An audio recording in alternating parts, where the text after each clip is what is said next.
Hello dear students. So in today's class, let us discuss about the chapter solid state. So according to the molecular concept, matter is made up of extremely small particles called as the molecules, and the matter exists in three states: solids, liquids and gases. So in case of solids, so the molecules are not free to move and they are closely packed in the form of the crystal lattice because of the strong intermolecular forces of attraction. So because of this close packing, the solids possess definite shape and volume.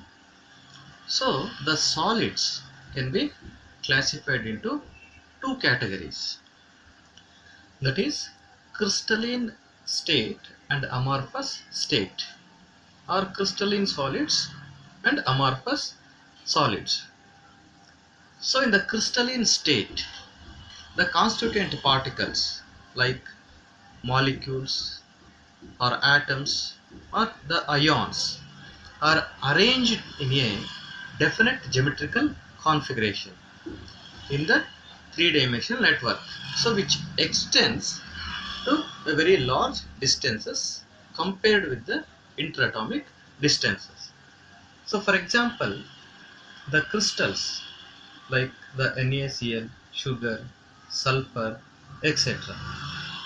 So in case of amorphous solids, so the amorphous solids are rigid, they are incompressible to some extent, but do not have a definite geometrical shape.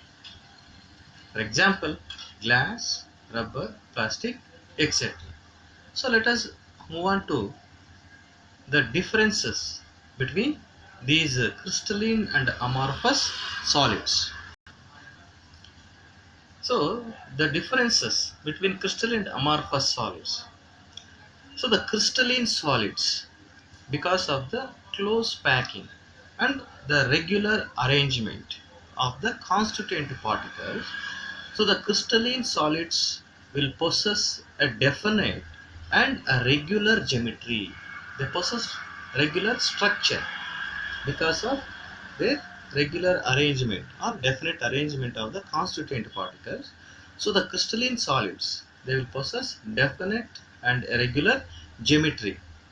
So whereas the amorphous solids, in case of amorphous solids, the amorphous solids do not have a definite geometry. So because in case of amorphous solids, so the constituent particles are not regularly arranged. So because of that reason, so the amorphous solids do not possess a definite geometry. So the next difference is the crystalline solids have a long range order. So that means the regular arrangement of these constituent particles to a very long distance. So they possess a regular arrangement of the constituent particles to a very long distance, infinitely long distance. So that is called as the long range order. So in case of amorphous solids, so the constituent particles do not possess the regular arrangement to a long distances. So for a very short distance, so they will possess the regular arrangement of the atoms or orderly arrangement of the constituent particles. So the next difference is that the crystalline solids possess sharp melting points. So this property of the crystalline solids is because of the orderly arrangement of the constituent particles. So when the constituent particles are arranged in the regular manner, so when such crystalline solids are heated, so the bonds between the constituent particles will break at a particular temperature. So therefore the crystalline solids will possess sharp melting points. So whereas the amorphous solids do not possess sharp melting points. So when there is no regular arrangement or orderliness in the arrangement of the constituent particles, so these amorphous solids will possess different bond lengths. So therefore the amorphous solids do not melt at a particular temperature, but they melt in a range of temperatures. So the next difference or the property of the crystalline solids is that the crystalline solids are anisotropic in nature.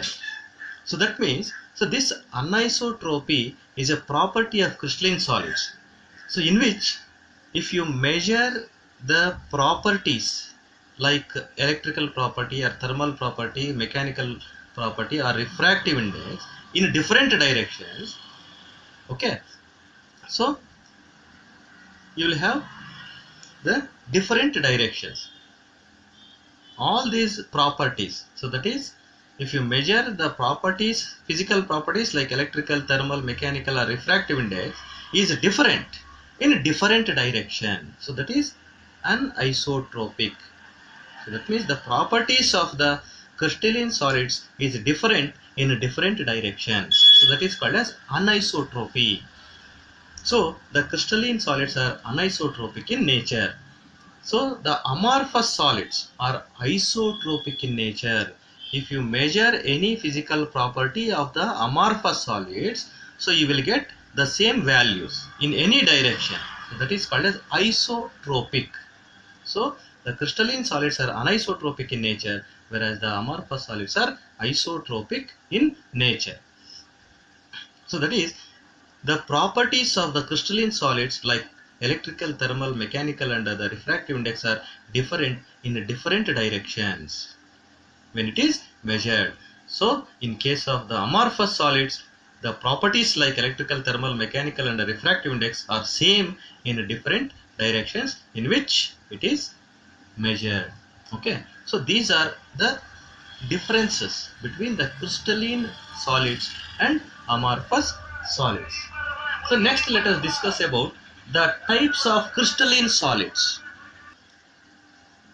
So the crystalline solids can be classified into different types. Under that, the first one is the ionic crystalline solids or ionic solids. So the in case of the crystalline solids, so the cations and anions are arranged in a regular fashion throughout the crystal and they are held together by the electrostatic forces of attraction, are called as the ionic crystal. So as the name itself indicates, the crystalline solids in which the crystalline solids which are formed by the ions. Okay, so that means in crystalline solids, so the cations and anions are arranged in the regular fashion. Okay, so the cation and anions are held together by the electrostatic forces of attraction, because the cations are positively charged and the anions are negatively charged. So between these oppositely charged ions, so the electrostatic forces of attraction will going to exist. So therefore in case of crystalline solids, the cations and the anions are held together by the electrostatic forces of attraction. So those crystalline solids which are formed by the cation and anions are called as the ionic crystals, or the crystalline solids which are formed by the oppositely charged ions are called as the crystalline solids. Example, NaCl, okay, Na plus and Cl minus ions, lithium fluoride, calcium sulfate, cesium chloride. So all these are examples of ionic crystalline solids, so which are formed by the combination of the cations and anions. So the next one is the metallic crystalline solids. Okay, so in case of the metallic crystalline solids, so the positively charged metal ions, that is metal cations, are surrounded by the negatively charged valence electrons, are called as the metallic solids. So in the formation of the metallic crystalline solids, so the positively charged metal cations will be surrounded by a sea of negatively charged mobile valence electrons. Such type of crystalline solids are called as the metallic solids. That means between the metal cations, positively charged metal cations and the negatively charged valence electrons, so there will be a metallic bond is formed. So that metallic bond will held these positively charged metal ions and negatively charged electrons together to form the metallic crystalline solid. So the example, the sodium crystal or copper, iron, etc.